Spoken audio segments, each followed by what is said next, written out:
Well, turns out that the Giants might have been actually interested in Dallas Goedert. And not only that, but one of their premier pass rushers is a leading candidate to get traded on draft night. So let's take a look at why Philly has strong connections there and hear what Howie Roseman has to say about the DG uncertainty affecting the draft. Plus, Jalen Hurts is getting some crazy recognition, but not without a few haters as well. Meanwhile, the Eagles brought in a couple more prospects, so we'll break those down, as well as an interesting proposition for Jeff Stoutland to consider. But first, let's run it.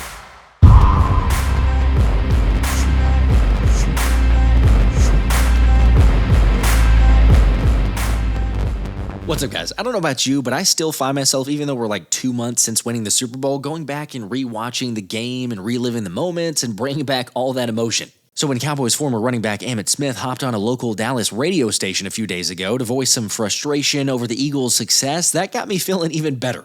We have allowed others to come and nitpick at the star and make fun of the star. And that's what happens when you give other people or other organizations. Now all of a sudden, the last 20 years, they win 2 Super Bowls. They think they're the best thing on the doggone planet. Yeah. And everywhere I go Birds. I'm sick of hearing go Birds. I'm always asking, where you going? You still got a long way to go to catch up. Listen to that coping. I mean, it's been forever since the Cowboys have been relevant. Think about it. We're talking about since before Jalen Hurts was born for the last time Dallas reached an NFC championship game. Although I can't necessarily blame Emmitt because I'd feel flat out disgusted too if my organization was run like Jerry's Clowns. After all, you know it's really saying something when you've got players like DeMarcus Lawrence admitting that while Dallas is his home, he realized he wasn't ever going to win a Super Bowl there. And also cornerback Jordan Lewis, who was flat out annoyed of the front office and couldn't get out of Big D quick enough. Guys! Now still, even though I somewhat get where Emmitt's coming from, I am petty enough to keep up the Go Birds. So do me a favor and hit the like button on this video and then go down to the comments section and type in Go Birds. Because if we can get at least 1,000 Go Birds comments on this video, then I'm going to give away a signed Jalen Hurts Super Bowl jersey to one lucky subscriber who likes and comments in this video. And come on, we're talking about an autograph from one of the 100 most influential people in the world here. Or at least according to Time Magazine anyway. First off, congrats to him, like the dude's literally breed of one. Like winning a Super Bowl, becoming Super Bowl MVP with one of the best performances in the history of the NFL. Heck, he's also the NFL's ambassador for the 2026 Olympics in Los Angeles. So while the doubters just keep clamoring for why this dude is so overhyped, the longer time goes on, they're starting to just look flat out silly. There are only 4 guys right now that I would take to start a franchise with. And quite honestly, let me rephrase that. There's more than 4 guys I would take above Jalen Hurts to start a franchise today. And because of that, I can't sit here and say, because I don't want to start a franchise with Jalen Hurts. He might be 8, 9, 10 on that list. Maybe more. Mm-hmm. Yeah. If I want to start a franchise today and build a team around him, Jalen Hurts is not in the top 9 or 10 of those guys. I love it. Some people only want to look at the skills and the ability on the outside, which even there, Chase is severely underrating Jalen Hurts. But what makes him so much different is the intangibles and really that mental aspect of his game. For real, that's why QB1 is an MVP, and like if we go back to that Times Magazine piece, so Derek Jeter actually wrote a tribute to Hurts in it, with the captain sharing he and Jalen connected shortly after the Birds won the Super Bowl. Yet the thing that's really cool and actually stood out to Jeter was that the only thing Hurts asked him about was insight on how to make it back and win multiple championships, which left Jeter to say sometimes people win and then exhale, but Jalen is not exhaling. He's embracing the challenge and getting right back to work. By the way, this is also the reason that I made the video almost right after the Super Bowl saying the Eagles admitting something that should terrify the rest of the league. Because remember, it's not just QB1. With A.J. Brown even sharing that winning a championship was cool, but honestly, it was the pursuit of it and dominating the competition that fuels him, saying he's already hitting the workouts hard to run it back next season. Of course, it wasn't long before Devontae Smith also said the same, and heck, even Saquon Barkley revealed that the entire squad was following suit because once you have a taste of it, then, all you want is more. But especially when it comes to Hurts, I mean, he's just different. And remember, let's think about whenever Saquon Barkley joined the Eagles, it wasn't long, a couple months maybe, that Saquon was asked about Jalen. He said he just has the it factor. It's hard to explain it, but he has the it factor. And yeah, I guess so, since he's only the 10th quarterback to win a Super Bowl before his 27th birthday, joining the likes of guys such as Tom Brady, Troy Aikman, Ben Roethlisberger, Joe Montana, and Patrick Mahomes. Again, this dude is just 26 years old and has already been to 2 Super Bowls in 3 years, been the best player on the field in 2 of them, won a Super Bowl and MVP, and averaged 12.5 wins over the last 3 seasons. Which is why, like Reuben Frank shared toward the end of last season, if you still don't believe in Jalen, that's your problem. Yeah, well, that's just like your opinion, man. I guess so, but look, if you're still doubting Jalen Hurts, he wins football games. You have to admit he wins football games. They may not look how you want them to, but he is a winner. Now, personally, I love the fact that he can tune people out, although at times he does let the naysayers fuel him. But on the topic of blocking out noise, I want to talk to you guys about the sponsor of today's video, Raycon. And look, when it comes to MVPs, there's no question who the MVP of our family is. That is 100% my wife, because there is no way I could work for hours and hours making Eagles content with our girls if it wasn't for her. And between juggling work, the family, chores, the gym, basically everything, she is literally breed of one. Come on, moms deserve all the credit in the world. So why don't you treat your significant other or mother to some everyday earbuds by Raycon? After all, they also deserve a moment to relax, recharge, and enjoy music, podcasts, and phone calls in crystal clear sound. And by the way, the latest model of everyday earbuds are better than ever, because they include a 32-hour battery life, multi-point connectivity that allows you to pair them to 2 devices at once, and they connect easily to my phone, laptop, and other devices. Plus, they also have active noise cancellation, and for real, you put one of these things in and you can barely hear the noise around you, let alone trying to hear yourself talk, so it definitely works. And the best part is, they're available at an incredible price. In fact, they're just half the price of other premium brands, and they're really comfortable so you can wear them for hours at a time.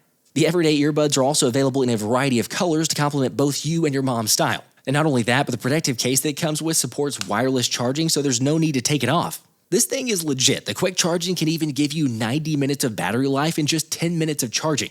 So go ahead, get your significant other or mom something she deserves and support the channel while you're doing it. All you gotta do is head to buyraycon.com/Philly to get 20% off site-wide, and that's brought to you by Raycon. Okay, so as good as Jalen is, he's still going to have to deal with several changes this season. Obviously, he's got a new offensive coordinator in Kevin Patullo now, which is just about every single year for Jalen. Albeit Patullo is internal, so maybe not too many drastic changes. After all, the Eagles did say they were going to try to keep a lot of similar terminology and playbook, so maybe it's very much the same. However, the change to his quarterback coach might be the bigger variable. Remember, Bowling Green's former head coach Scott Loeffler took over for Doug Nussmeier after he went to New Orleans with Kellen Moore. And then on the player front, the Eagles lost Mekhi Becton and Kenny Gainwell and could be losing Dallas Goedert soon. Which I know, we talked about it so many times at this point, you're like, man, what in the world? It's just a rumor or speculation here, but there's at least a little bit more to the story now. But before I get to that, in case you were curious of the uncertainty of DG and how it affects the Birds draft, Howie Roseman said it doesn't. The way we look at the draft is it's a separate entity to anything else that's going on. We got to make good decisions in the draft based on who the players are that are available in the draft. We can't make up any positions and make them better than they're not. We have to really have a true process. So it really doesn't affect us. We try to do as much as we can at any position in free agency to try to make sure that we're not in a position where there is needs. Of course, we're not a perfect team, and there's always going to be areas that we're looking to improve. And, honestly, that's going to happen even the day after the draft. We're going to continue to have areas that when we look at our depth chart, we'll go, man, it would be great to add a player here. So the player acquisition period, this is a huge part of it, but it's certainly not the end. All right, I appreciate that notion, but look, as opposed to, even though I know I've heard some different hosts of radio stations which will not be named of maybe we're giving Howie too much of the benefit of the doubt, he knows what he's doing when it comes to team building. Although sorry, but it's a little bit difficult for me to fully believe the uncertainty of Goedert doesn't affect Philly's draft. Or maybe it's the fact that Howie's just 7 steps ahead anyway and already has a master plan. Yet either way, you can't deny there's something going on when you have reports about the Giants reaching out to the Birds regarding the tight end. Yeah, I think tight end's a position they look at for sure. As a matter of fact, I heard at one point they looked into Dallas Goedert. He sounds like a guy that's going to get traded at some point in the draft. Now, I'm not expecting Dallas Goedert to get traded to the Giants, but the fact that they checked in on it definitely made me scratch my head a little bit. Right, we're talking Dallas Goedert with the Eagles in a trade. He's probably going to get moved somewhere during this draft. I don't expect that to be a move the Giants do make, but it's something they're at least monitoring if they inquired about it. So interesting there. That is incredibly interesting. By the way, Jordan there in the clip is a beat reporter for the New York Giants, so it's official. People wondering what that was an Instagram Live where he shared that. But look, I know that the Eagles didn't trade the Giants for Saquon Barkley, but just the fact that the whole thing turned out there the way that it did, and knowing Howie's propensity to fleece other teams in a trade, you wouldn't necessarily expect a division rival to reach out. Although, I don't know, maybe you're right. Thinking about it, it is Joe Schoen, and the Giants are desperate at this point. So he's probably asking to get robbed. I got robbed. I didn't even see it coming. You guys know this because I mentioned it for a while, but I do think that Dallas Goedert gets traded, and I'm also kind of thinking, or at least starting to think, that it's during the draft. And I'm just saying, with Joe Schoen inquiring about a tight end and Giants outside linebacker Kayvon Thibodeaux being listed as a potential trade candidate, according to Ralph Fasciano, maybe the Birds add another player from the Giants. Stick with me here. Let's consider first that Thibodeaux is in his final year of his contract, just like Dallas Goedert. Although, yeah, on one hand, New York could use the pass rusher help. However, if they land Abdul Carter in the draft, then Thibodeaux could immediately become a player worth more on a trade than keeping around. And then consider the fact that, like Anthony DeBona pointed out, that Thibodeaux is a player that Howie Roseman brought in for a top 30 visit back in 2022, and he's definitely a chance you could see Philly taking. Oh, just one more thing, too. He's also very much the prototypical Vic Fangio defensive player.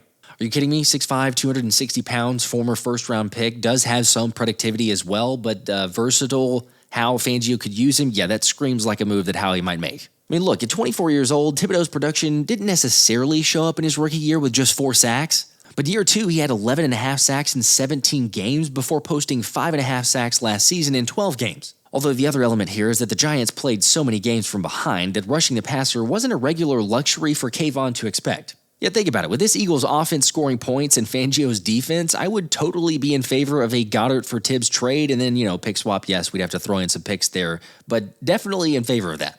In fact, if the Giants do draft Abdul Carter, I'm just going to go ahead and say this right now, I could almost guarantee you that Howie Roseman would be the first one calling him after that move. That's why we don't turn on lights or answer the phone. Curious to get you guys' thoughts on that. Do the Giants even pick up the phone? But also, I'm going to throw this one out there too, not going to take credit for it because Anthony mentioned it whenever we were texting back and forth, but there's a possibility, if that one doesn't work out, they say no to that move for Kayvon Thibodeaux. How about Evan Neal? Now, yes, I realize for people in the know that he has not been good as a former first-round pick at tackle. But considering you got Jeff Stoutland, he's proven that he has the ability to turn careers around for players who once had a lot of hype.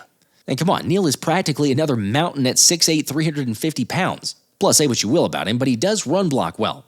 So you never know what kind of wild idea Philly tries to talk itself into. Still, the Kayvon Thibodeaux move is a whole lot better to me. I know that's probably not a surprise, but I'm curious, your thoughts on Thibodeaux? Do you like that move? And then also, if they say no to that one, would you consider Evan Neal?